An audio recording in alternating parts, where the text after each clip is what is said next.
Welcome back to Peak Tesla, where we have lots of EV news without the ads. If you're into that, subscribe. Okay, let's talk about something that's coming up that I am genuinely super excited about. There's an event coming up in May, and the announced reason for it is deliveries of the special edition of the Model S and Model X.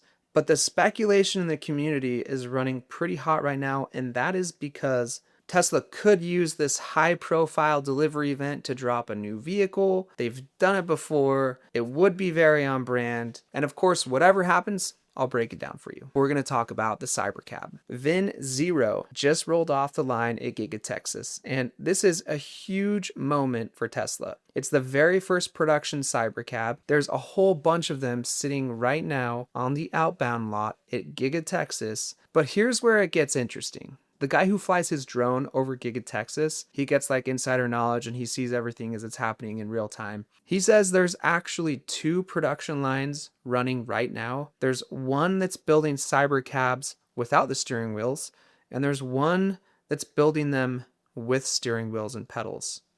So the question that everyone is asking is, which version is actually going to get delivered to customers? So here's what we know. The ones with steering wheels and pedals are almost certainly headed out for testing, for regulatory approvals, stuff like that. And you need those controls in order to get approval from most states. But this is where it gets a little bit speculative and kind of fun. Who's to say Tesla couldn't just take that version, the one with the steering wheels and the pedal kits, and turn it into its own mass market product, like something completely different from the Cybercab. One more thing on the regulatory side of things that I think deserves a little bit more attention. If you're one of Tesla's competitors, a lot of them are actually capped by that 2,500 deployment limit. Tesla is not going to be capped by that. They can literally make as many Cybercabs as they want and deploy them once they're approved. That alone really isn't being talked about enough, and it's a huge structural advantage that is baked in for Tesla. So Tesla just had an earnings call.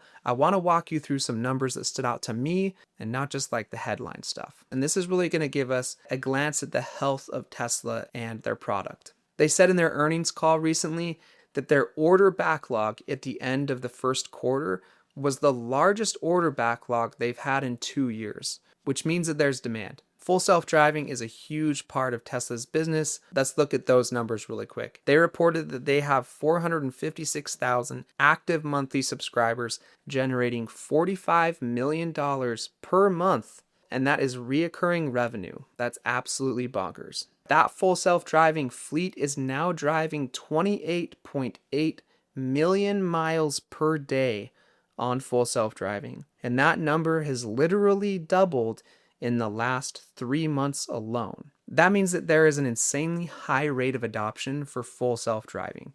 People like it, they're using it, and they're using it a lot. So for every story out there that claims that full self-driving is terrible, they're doing almost 29 million miles a day. All right, if you've made it this far in the video, you can see that I don't have any ads.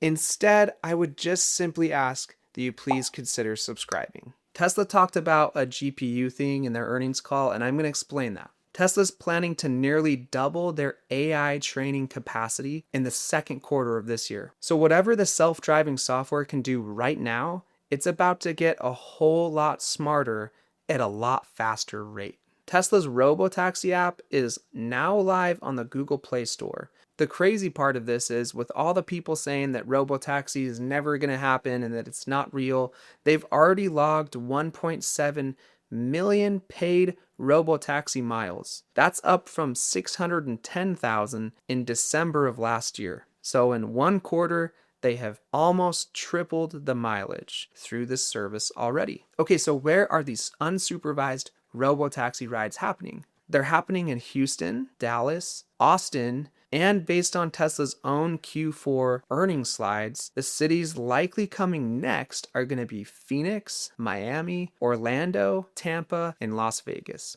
And the one that I want to point out is Phoenix feels very close, and let me tell you why. Over 60 Model Ys with rear camera washers were just spotted in a parking lot there.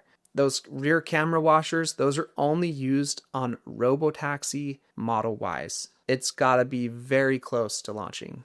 Okay, new topic. Tesla just officially confirmed that a new factory is being built at Giga Texas, and it's specifically for Optimus. And the long-term production target for this facility is 10 million robots per year. There is no factory that has ever produced anything remotely like that at this scale for something this complex. And on the Optimus tech side, a patent application just got published showing all of the cameras inside Optimus's head. I think this is super cool. You can see the full sensor array, the field of view placements. The patent is older, and that's why it became public. And what it really does is it gets you excited for version 3, because by the time version 3 comes out, it'll have been close to 3 years since version 2. I've heard some really cool things like it's gonna look a lot more human-like. V3 is going to be a serious step. I don't usually cover a whole lot on supercharging, but I think there's 2 things that hit this week that are definitely worth knowing about. The first one is that Tesla just rolled out an updated machine learning model that is going to predict supercharger congestion. If you own a Tesla and you're in one of those rare cases where there's 10 or more cars waiting, Tesla can now predict the line length to within 1 to 2 vehicles. Okay, the second update is a virtual queue. When a supercharger is full, instead of physically sitting in your car in line, you join a virtual queue through the app. So Tesla manages the queue and the order and everything. You can go get a snack, a drink, go to the bathroom, whatever you want to do, walk around and come back when it's your turn. Tesla's so good about making user experience better, and their charging network is a testament to that. All right, you're going to want to see this because this is super interesting. A camouflaged vehicle was spotted in China on a flatbed that the community thinks might be a Model Y L Performance or a Model Y L Ultra, like an ultra long range or something where they put larger battery pack in or something. Tesla's always updating their vehicles, and so I'm sure there's something to this.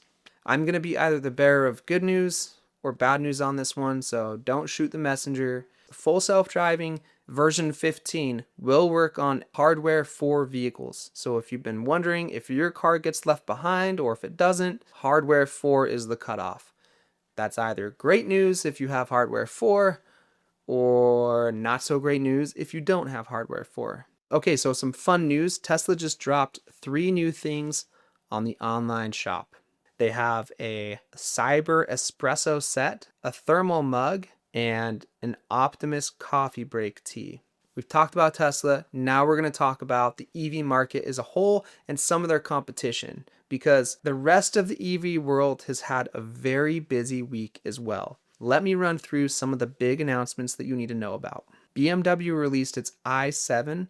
It's an all-electric flagship sedan. It starts at $108,000. It has 350 miles of EPA range, 112 kilowatt hour usable battery. It has 250 kilowatt peak charging. It can charge from 10 to 80% in 28 minutes. It has an NACS charging port. It has 536 horsepower. It can do 0 to 60 in 4.6 seconds. And optional, it has an 8K 31-inch theater screen. US deliveries are going to happen later this year. If you're a BMW loyalist and you want an electric vehicle and you want their flagship, this is it.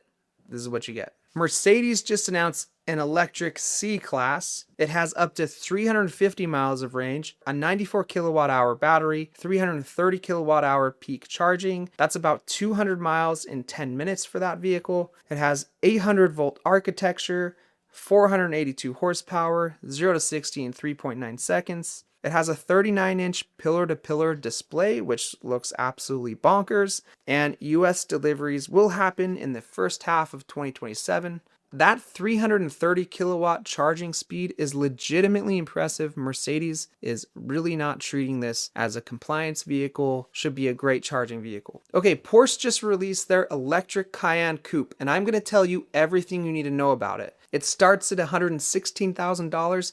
The top trim is $170,000. It has up to 1,141 horsepower. It's 0 to 60 in as low as 2.4 seconds. It has a 355-mile range EPA. It has 400 kilowatt peak charging, and they say it's going to do 10 to 80% in under 16 minutes, which is pretty dang fast. It has a 113 kilowatt hour battery and 800 volt architecture with an NACS port. And deliveries start this summer. Porsche is really swinging hard here, and they're throwing everything at this. This is going to be a cool vehicle to watch. I'm really interested in this Porsche. Okay, Volvo. Volvo's in our news this week, and they made it in because it's actually an encouraging story for the whole industry. Volvo says demand for the EX60 has blown past their previous expectations, and they were planning to build about 40,000 units this year. Their quote's kind of funny, but they said,